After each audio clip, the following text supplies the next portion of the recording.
All right, welcome in everybody. Today we're taking a deep dive into the Arquebutla shootings that happened in Mississippi back in 2023. A truly horrific event. And we're going to try to unpack what we know based on the reports that we were able to gather. Yeah, I mean, when we're dealing with these sorts of events, you have to be really careful and really take a measured approach to looking at the information that's available. Absolutely. Mhm. So to set the stage for everyone, this all took place on February 17th, 2023. And it was a Friday, about 11:00 a.m. Central Time when this spree shooting began in a small community called Arquebutla in Tate County, Mississippi. And it's really a reminder, these things can happen anywhere, anytime. Yeah, absolutely. And 6 people lost their lives. One other person was injured. And the accused in this case, 52-year-old Richard Dale Crum. And from what we can tell, the reports indicate that he used 2 handguns and a shotgun during these shootings. A very disturbing detail for sure. Yeah, absolutely. And one of the things that we need to state right up front is that the motive for these actions is still under investigation. Which always makes it harder, to grapple with the why Right. when you're trying to piece together what happened. Yeah, absolutely. Yeah. So let's walk through this event as best we can based on the information that we have. So the first shooting took place at an Express Mart gas station. It seems like Crum arrived in the parking lot, pulled up next to another vehicle, and just opened fire. Yeah, that seems to be what happened. And what's so striking about this first shooting is that there's no indication of any prior connection between Crum and the man he shot. Just a completely innocent bystander, just going about his day and caught up in this horrifying event, And there was actually another person in that vehicle who was unharmed. which is almost unbelievable considering the circumstances, right? Right, yeah, Excellent. it's just hard to fathom.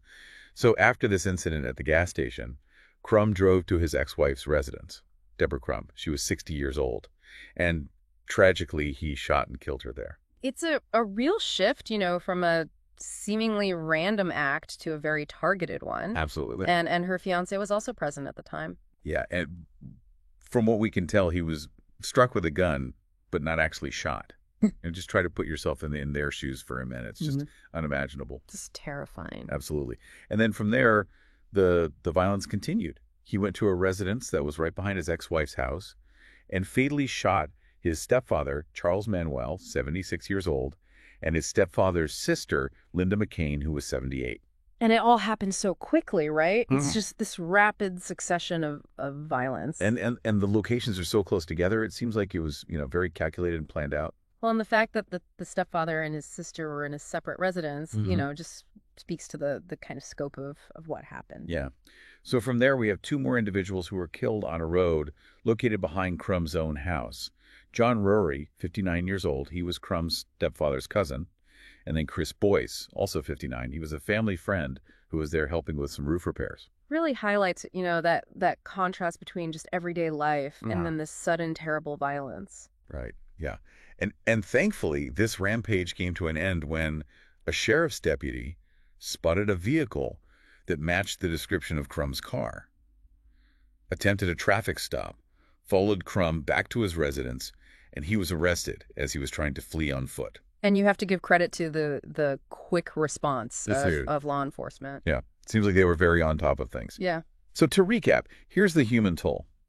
The 6 people who lost their lives: Chris Boyce, Deborah Crum, Charles Manuel, Linda McCain, John Rory, and then the unnamed man at the gas station. It's an unspeakable tragedy. And what's really striking to me is, you have 3 victims that were clearly connected to Crum, the ex-wife, the stepfather's sister, but then you also have these 3 other victims that, at least from what we know so far, had no direct connection to him at all. Right. And that just makes you wonder even more about what the motive could have been, right? Yeah, because, was this a situation where there was some sort of plan or intent that went beyond those initial targets, or was there something else going on? Right.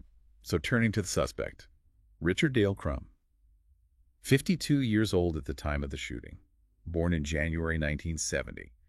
And interestingly, he had previously lived in Illinois, but he was residing in Coldwater, Mississippi at the time of the shooting. It's not far from Arquebutla.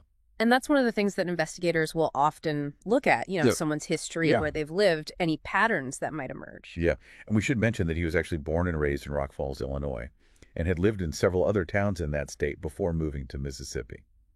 And a CBS News report that we came across included a statement from a family friend indicating that Crum had a history of mental illness.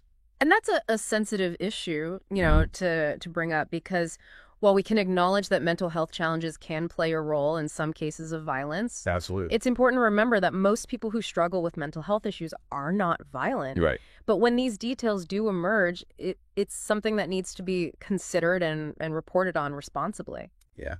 It's a complex issue for sure. So, legally speaking, Richard Dale Crum has been charged with murder. And the prosecution has indicated that they plan to seek the death penalty in this case. Which really underscores the severity of the charges and just the immense loss of life. Absolutely. So to sum up, in just a matter of hours, on February 17th, 2023, 6 lives were taken. One person was injured in this series of shootings. And it all unfolded so rapidly.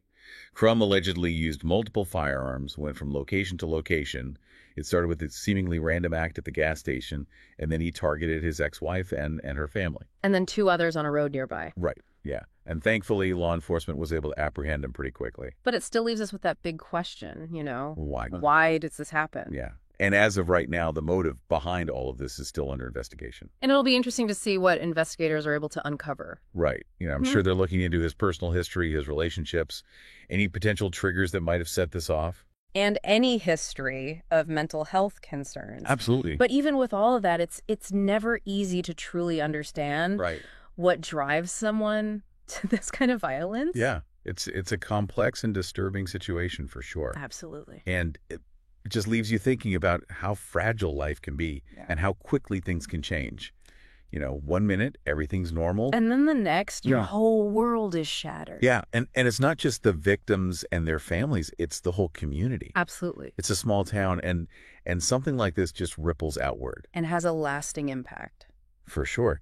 Well, thank you for taking this deep dive with us. It's heavy stuff. It is. But it's important to talk about it. Absolutely. And to try to understand it as best we can. Even if there are no easy answers. Right.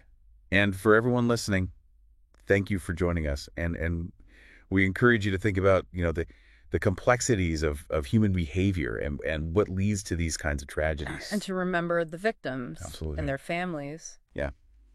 Their lives were cut short, and they deserve to be remembered. They do. Thanks again for listening.